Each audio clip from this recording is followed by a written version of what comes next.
Podium Audio presents The X, written by Freida McFadden, performed by Nicole Zanzarella. Prologue. The X. When my live-in boyfriend of many years told me he was taking me out to dinner to discuss something important, there was only one thought running through my head. It's about damn time. Of all our friends, Joel and I had been together the longest. I don't want to say how long, it's embarrassing. Let's just say that I danced at the weddings of friends who had been together half as long as we had. And then, a few months earlier, my sister got married. My baby sister got married before I did.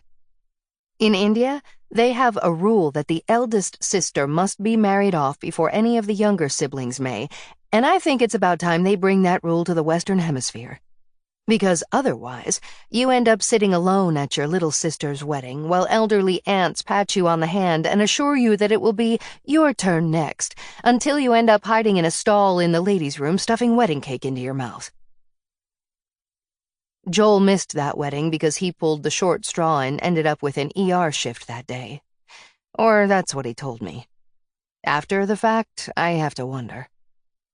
But tonight, all was forgiven as I walked into the crowded bar and grill where Joel and I were meeting for dinner since he was coming straight from the hospital.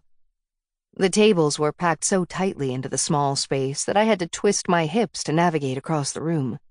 Smoking had been banned in this establishment for many years, but I still detected a whiff of cigarettes clinging to the wood of the tables and chairs, ground into the sticky floor. This was, in fact, the very same bar and grill where we had our first official date together all those years back. If that wasn't a sign he was about to pop the question, what was? I had barely enough time to change clothes after work, and I'd made the most of it. I splurged on the ultimate little black dress last month, and I'd been dying for an occasion to wear it. I spent nearly an hour with my curling iron, trying to get my hair maximally silky and shiny. I loved the look on Joel's face when he saw me in a sexy outfit, the way his mouth dropped open slightly and a smile spread across his face. My first clue that something was amiss was that Joel was wearing his green scrubs. Not that Joel wearing scrubs was anything out of the ordinary. He worked as an emergency room physician at a local hospital, and he admitted he'd live in scrubs if it were socially acceptable. I did our laundry every Sunday, and there was usually a full load of nothing but scrubs. He wore them whenever I didn't nag him to put on real clothes. I mean, jeans and a t-shirt would have been fine. I wasn't picky. So it wasn't a surprise to see him wearing scrubs. Yet I figured if he were going to propose, wouldn't he want to wear something nicer?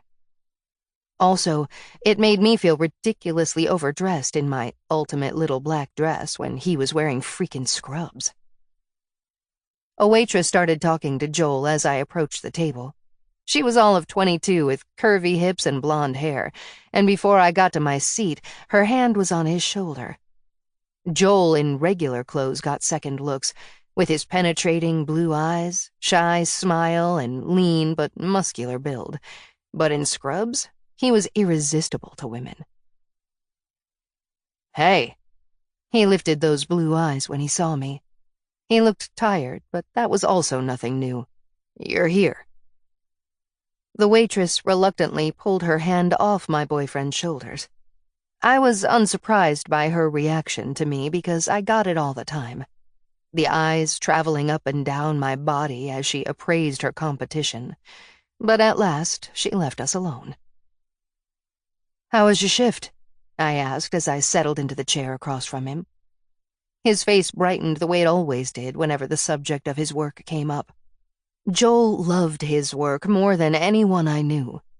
Even when we first met, back when he was a first-year medical student, he knew he wanted to be an ER doc.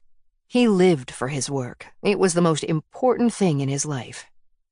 How things have changed since then, now that he has her. "I diagnosed a dural venous sinus thrombosis," he said. 2 days ago, they let this girl walk out with just some Furacet for her headache. I caught it, though. "So," I grinned at him, "you say Sample complete. Ready to continue?